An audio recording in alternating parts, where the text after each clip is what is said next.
15 अगस्त 1971 रात के करीब 1 बज रहे थे। जगह थी पूर्वी पाकिस्तान, जो कि आज के बांग्लादेश का चटगांव बंदरगाह। पूरा शहर गहरी नींद में था। पाकिस्तानी सेना जो उस समय पूर्वी पाकिस्तान पर कब्जा जमाए बैठी थी, अपने जश्न की तैयारी कर रही थी। 14 अगस्त को पाकिस्तान का स्वतंत्रता दिवस था और ठीक अगले दिन एक अजीब सी खामोशी छाई हुई थी। बंदरगाह पर बड़े बड़े मालवाहक जहाज खड़े थे। इनमें से कई जहाज अमेरिका और चीन से आए थे, जो पाकिस्तानी सेना के लिए हथियार, गोला बारूद और राशन लेकर के आए थे। बंदरगाह की सुरक्षा इतनी कड़ी थी कि वहां एक परिंदा भी पर नहीं मार सकता था। सर्च लाइट्स पानी की सतह को चीर रही थी, रडार घूम रहे थे, पहरेदार मशीन गन्स के साथ तैनात थे। तभी एक के बाद एक लगातार धमाके। पानी की सतह अचानक ऊपर उठने लगी। जो जहाज लोहे के बने थे, जिन्हें डुबाना नामुमकिन माना जाता था, वो ताश के पत्तों की तरह बिखरने लगे। MV अल अब्बास जैसा विशाल जहाज, जिसमें हजारों टन विस्फोटक भरा था, बीच से टूट गया। पाकिस्तानी सेना में हड़कंप मच गया। सायरन बजने लगे। हवाई हमला की चिल्लाने की आवाज़ें आने लगी। एंटी एयरक्राफ्ट गन्स ने आसमान की तरफ आग उगलना शुरू कर दिया। उन्हें लगा कि शायद भारतीय वायुसेना ने रात के अंधेरे में हमला कर दिया है, लेकिन आसमान खाली था। ना कोई फाइटर जेट, ना कोई बॉम्बर प्लेन। फिर उन्हें लगा कि शायद भारतीय पनडुब्बियों ने पानी के नीचे से टारपीडो दागे हैं। सोनार चेक किया, लेकिन पानी के नीचे भी कोई पनडुब्बियों नहीं थी। ना आसमान में दुश्मन, ना पानी के नीचे कोई मशीन। फिर यह जहाज डूब कैसे रहे थे? वो कौन था जो पाकिस्तान के नाक के नीचे उनकी सबसे सुरक्षित जगह पर तबाही मचा करके बिना एक भी गोली चलाए गायब हो गया? यह कहानी किसी फैंटम या भूत की नहीं है। यह कहानी है उन मुट्ठी भर निडर नौजवानों की, जिन्होंने सांस रोक करके मौत को गले लगा करके दुनिया के इतिहास का सबसे खतरनाक साइलेंट वार यानी खामोश युद्ध लड़ा। नमस्कार साथियों, आज हम सौरभ मिश्रा आपकी सोसाइटी में हैं और हम पानी की गहराइयों में छिपे उस राज से पर्दा उठाएंगे जिसे ऑपरेशन जैकपॉट के नाम से जाना जाता है। एक ऐसा मिशन जिसने 1971 की जंग का रुख ही मोड़ दिया। इस घटना की जड़ें उस रात से कुछ महीने पहले मार्च 1971 में गड़ी थी। पाकिस्तान 2 हिस्सों में बटा हुआ था, पश्चिमी पाकिस्तान और पूर्वी पाकिस्तान। हुकूमत पश्चिम की थी, लेकिन संसाधन और जनता पूर्व की थी। जब पूर्वी पाकिस्तान ने अपनी आवाज़ उठाई तो जवाब में उन्हें मिला ऑपरेशन सर्च लाइट। यह एक नरसंहार था। पाकिस्तानी सेना ने अपने ही लोगों पर गोलियां चलानी शुरू कर दी। ढाका यूनिवर्सिटी से लेकर के गांवों तक लाशों के ढेर लग गए। जान बचाने के लिए लाखों शरणार्थी भारत की तरफ भागने लगे। भारत की प्रधानमंत्री इंदिरा गांधी और सेना प्रमुख जनरल सैम मैनिक 100 के सामने एक बड़ी चुनौती थी। भारत सीधे तौर पर युद्ध नहीं छेड़ सकता था, क्योंकि अंतर्राष्ट्रीय दबाव बहुत ज्यादा था, लेकिन हाथ पर हाथ धरे बैठना भी मुमकिन नहीं था। शरणार्थियों का जो बोझ था वो भारत की अर्थव्यवस्था को तोड़ रहा था। हमें कुछ ऐसा करना था जो दुश्मन को अंदर से खोखला कर दे, उसकी सप्लाई लाइन काट दे, क्योंकि कोई भी सेना भूखे पेट या बिना गोलियों के नहीं लड़ सकती। और पाकिस्तान की सारी सप्लाई, तेल, हथियार, राशन समुद्र के रास्ते जहाजों से आती थी। अगर इन जहाजों को रोक दिया जाए तो पाकिस्तानी सेना अपने आप घुटनों पर आ जाएगी। लेकिन सवाल यह था कि यह करेगा कौन? भारतीय नेवी अभी खुले तौर पर युद्ध में नहीं उतर सकती थी। यहीं से जन्म हुआ एक ऐसे आइडिया का जो सुनने में पागलपन लगता था। नई दिल्ली के नॉर्थ ब्लॉक के बंद कमरों में एक गुप्त बैठक चल रही थी। नेवल इंटेलिजेंस के डायरेक्टर कैप्टन मिहिर राय और naval chief admiral SM Nanda ने एक अजीब प्रस्ताव रखा। उनका कहना था कि हम अपनी नेवी के जहाज नहीं भेजेंगे, हम मुक्ति वाहिनी के उन नौजवानों का इस्तेमाल करेंगे जो भारत भाग करके आए हैं। लेकिन यहाँ एक बहुत बड़ी समस्या थी। यह नौजवान कोई सैनिक नहीं थे, यह छात्र थे, किसान थे, मछुआरे थे। इन्होंने कभी बंदूक नहीं पकड़ी थी, कभी अनुशासन नहीं देखा था। क्या इन्हें दुनिया के सबसे खतरनाक नेवल मिशन के लिए तैयार किया जा सकता था? कैप्टन मिहिर राय का जवाब था हाँ, क्योंकि उनके पास वो हथियार है जो किसी ट्रेनिंग में बड़ा है। बदले की आग, उन्होंने अपने परिवार को मरते देखा है, वह किसी भी हद तक जा सकते हैं। इस मिशन का जिम्मा सौंपा गया एक बेहद सख्त और काबिल ऑफिसर को, कमांडर MA सामंत को। कमांडर सामंत को कोवर्ट ऑपरेशंस का हेड बनाया गया। उन्हें कहा गया कि इन लड़कों को ऐसी ट्रेनिंग दो कि यह पानी के अंदर भी सांस ले सके और दुश्मन के जहाज को बिना भनक लगे उड़ा सके। साथियों, किसी भी सेना के लिए सबसे बड़ी ताकत उसके अवसर होते हैं। मुक्ति वाहिनी के पास जोश था, लेकिन अनुभव नहीं था। उन्हें लीड करने के लिए किसी एक्सपर्ट की जरूरत थी, और यह एक्सपर्ट मिले एक बहुत ही फिल्मी और रोमांचक तरीके से। मार्च 1971 में फ्रांस के टूलान शहर में एक पाकिस्तानी पनडुब्बी PNS मैग्रो खड़ी थी। इस पनडुब्बी के क्रू में कुछ बंगाली अफसर भी थे। जब उन्होंने रेडियो पर सुना कि उनके देश यानी पूर्वी पाकिस्तान में उनकी माँ बहनों के साथ क्या हो रहा है तो उनका खून जो है वो खौल उठा। इनमें एक नाम था अब्दुल वाहिद चौधरी और उनके साथ साथियों ने एक बहुत बड़ा फैसला लिया। उन्होंने पाकिस्तानी नेवी से बगावत करने की ठान ली। सोचिए, विदेश की धरती पर जहां पाकिस्तानी खुफिया एजेंसी ISI की नज़र उन पर थी, वहां से भागना मौत के मुंह से निकलने जैसा था। ये 8 जाबाज, जिन्हें बाद में इतिहास ने द 8 सबमरीनर्स कहा, अपनी जान हथेली पर रख करके वहां से भागे। वो स्पेन पहुंचे, फिर वहां से भारतीय दूतावास की मदद से भारत आए। इन 8 लोगों का भारत आना ऑपरेशन जैकपॉट के लिए गेम चेंजर साबित हुआ।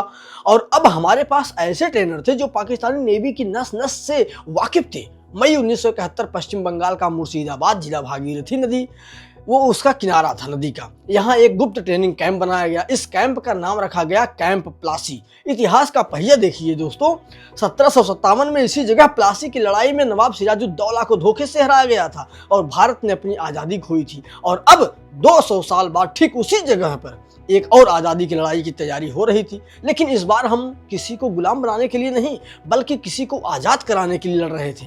कैंप प्लासी में करीब 400 से 500 बंगाली नौजवानों को चुना गया। शर्तें बहुत सख्त थी। तैरना आना चाहिए, सीने में दम होना चाहिए और वापस ना लौटने का डर नहीं होना चाहिए। कमांडर सामंत और उनके साथियों ने इन लड़कों की ट्रेनिंग शुरू कर दी थी। यह कोई आम ट्रेनिंग नहीं थी।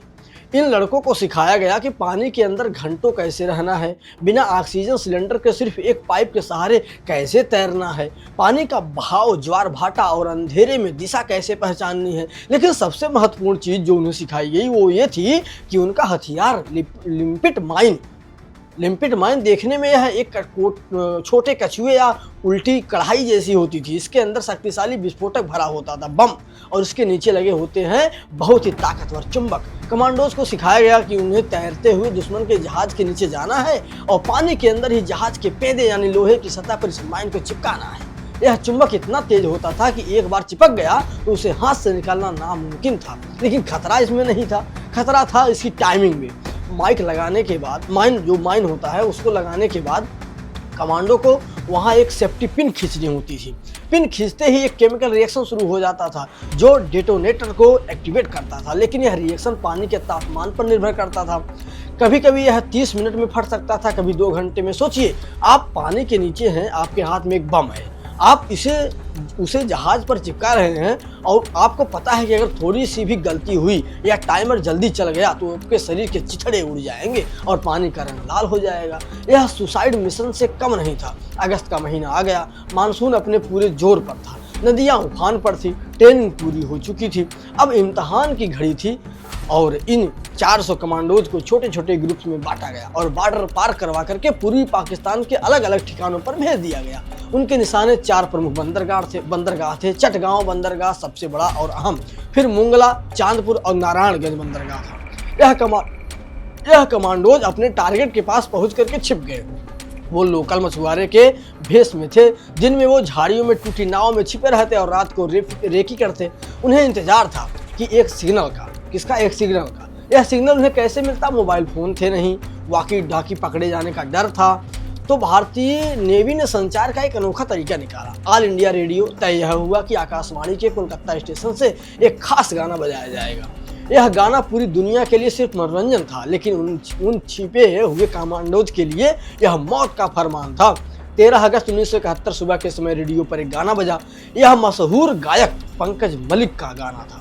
गाने के बोल थे, आमार पुतुल आज के प्रथम जावेद ससुर बाड़ी, मतलब मेरी गुड़िया आज पहली बार अपने ससुराल जाएगी। आम आदमी के लिए यह एक मासूम गाना था, लेकिन कमांडोज के लिए इसका मतलब था स्टैंड बाय, 24 घंटे के अंदर हमला करना है, तैयार हो जाओ। कमांडोज ने अपनी माइंड चेक की, अपने फिनस और चाकू तैयार किए, आखिरी बार अपने साथियों को गले लगाया। अगले दिन 14 अगस्त पाकिस्तान अपना स्वतंत्रता दिवस मना रहा था। ठीक उसी समय रेडियो पर दूसरा गाना बजा, आमी तोमाए जो तो सुनिए छिलेम गाना, मतलब मैंने तुम्हें जितने भी गीत सुनाए, इसका मतलब था अटैक, आज रात ही हमला करना है। यह 14 और 15 अगस्त की दरमियानी रात थी। नियति का खेल देखिए, जिस दिन भारत 1947 में आज़ाद हुआ था, उसी तारीख को 1971 में बांग्लादेश की आज़ादी की नींव रखी जा रही थी। रात घनी थी, आसमान में बादल छाए हुए थे जिससे चांद की रोशनी भी गायब थी। चटगांव बंदरगाह पर पानी एकदम काला और शांत था। कमांडो लीडर AW चौधरी ने अपनी घड़ी देखी, आधी रात हो चुकी थी। उन्होंने और उनके साथियों ने अपने शरीर पर तेल और ग्रीस लगाया, क्योंकि ताकि पानी उसको क्यों लगाया, ताकि पानी की ठंड से बच सके और अगर कोई पकड़ने की कोशिश करे तो हाथ से फिसल जाए। उन्होंने अपने पैरों में रबर के फिनस पहने, कमर पर गमछा बांधा जिसमें खंजर और सूखा खाना था और सीने में से बांधी वो मौत की मशीन लिम्पेट माइन।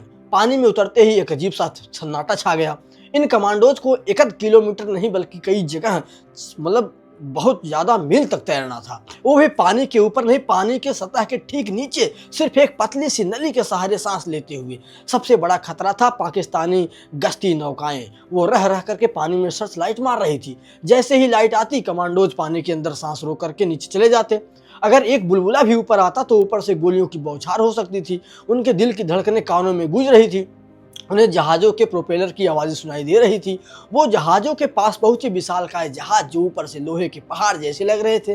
कमांडोज ने अपने चाकू से जहाज के पंधे पर जमी काई को साफ किया, फिर क्लिक लिम्पेट माइन को चुंबक से चिपका दिया। एक जहाज पर एक माइन काफ़ी नहीं थी, बड़े जहाज़ों पर 5-6 माइन्स लगाई गई।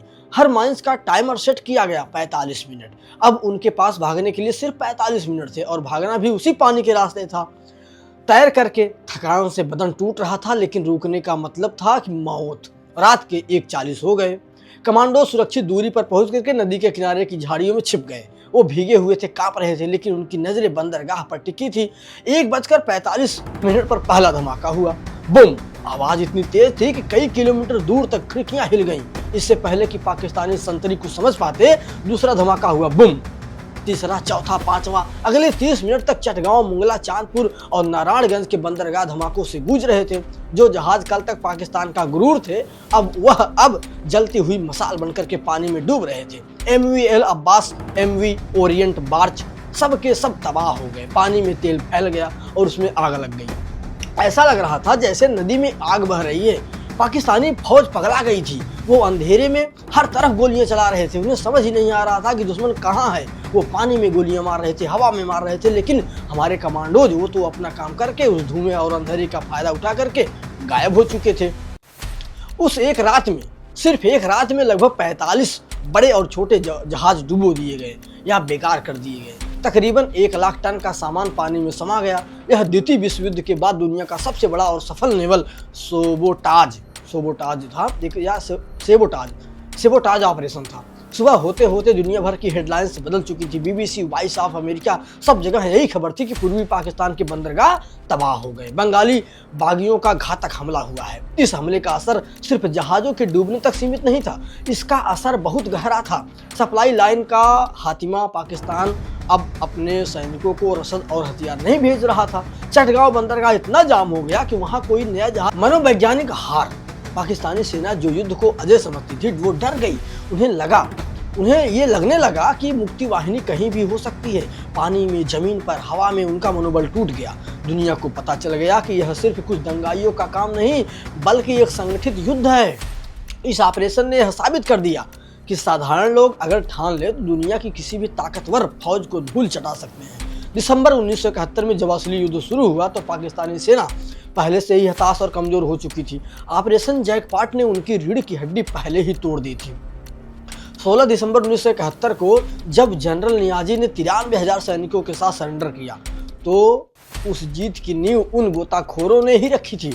आज बांग्लादेश की नेवी का जन्म इन्हीं वीरों से माना जाता है। लेकिन दुख की बात यह है कि इतिहास की किताबों में अक्सर बड़े जनरलों और नेताओं का नाम होता है।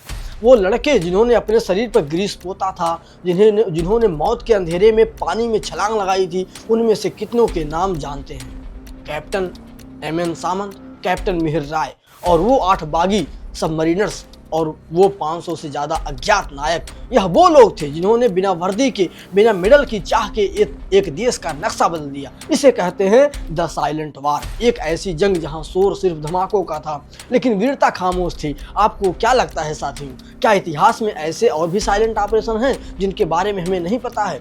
और अगर आप उस रात उन कमांडोज की जगह होते तो क्या आप इतना बड़ा जोखिम उठा पाते? अपने जवाब और राय नीचे कमेंट्स में जरूर लिखें। अगर आपको यह अनकही कहानी पसंद आई तो इस वीडियो को लाइक करें और अपने दोस्तों के साथ शेयर करें। और हाँ, ऐसे ही रोकटी खड़े कर देने वाली सच्ची कहानियों के लिए हमारे चैनल आपकी सोसाइटी को सब्सक्राइब करना ना भूलिए। साथियों, मैं हूं सौरभ मिश्रा और आप हैं आपकी सोसाइटी में। मैं फिर मिलूंगा आपसे अगले वीडियो में एक और रहस्य और एक सच के साथ। तब तक के लिए जय हिंद, जय भारत।